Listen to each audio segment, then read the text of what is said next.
to unique items, to courageous heroes in green tunics, to a powerful and evil villain, to a wise yet strange princess.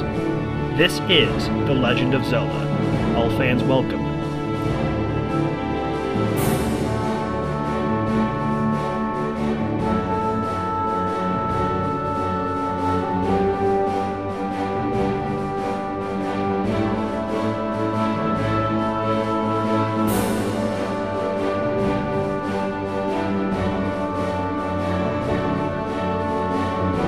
Hello all Zelda fans, I've got another video here. This one is actually just a compilation of theories that I have that aren't exactly relevant to the timeline, however I thought was interesting. Basically, as I was a while back with my friend Phil, I was playing Ocarina of Time and we got to the end and I'm fighting Ganon and I was just thinking to myself, this almost seems like maybe when the creators made the game, this could have been some sort of political or governmental outlook of something, or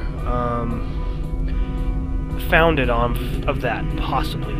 Because if we look at the Triforce, we have power, courage, and wisdom. And it seems like power would have to be the government, some sort of anarchy or communist or socialist government or something, and usually when it gets overthrown you need people who are courageous, but yet you need to back that up with wisdom, and that seems to be how you beat Ganondorf in most of these Zelda games. You have to have someone who's courageous and wisdom backed up, because if you know, when you're fighting actual Ganon in Ocarina of Time, Zelda helps you out in at least sealing him, and it just, I don't know, I was just thinking about that and thought I would post it. Another thing that's interesting is we look at history. History is always repeating itself over and over and over. We know that's a fact. Also, look at the Zelda games. You're always having Ganon being reincarnated, you're always having a different Link that has to fight him, and always a different Zelda. And I do realize that some of these games, there might be a Link that doesn't have a Triforce, or at least not all the way through the game. But I think anytime you're fighting Ganon, I'm pretty sure Link has a Triforce of courage, and Zelda with wisdom, and Ganon with power. I haven't played all of the games, I'm still working on that, but that's another interesting thing, is here we have repetition of Zelda games with the same boss, and with the same hero, at least a similar hero, and with a similar Zelda. And so that's another thing that's interesting about this.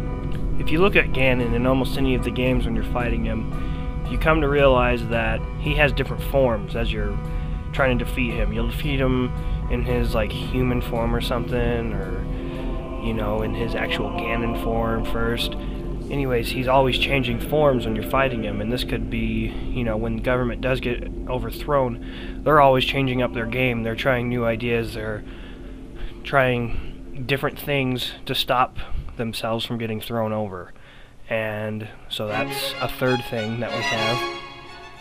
Anyways, I didn't really want to take too long on this video. I just wanted to throw that out there, just a new perspective on the game.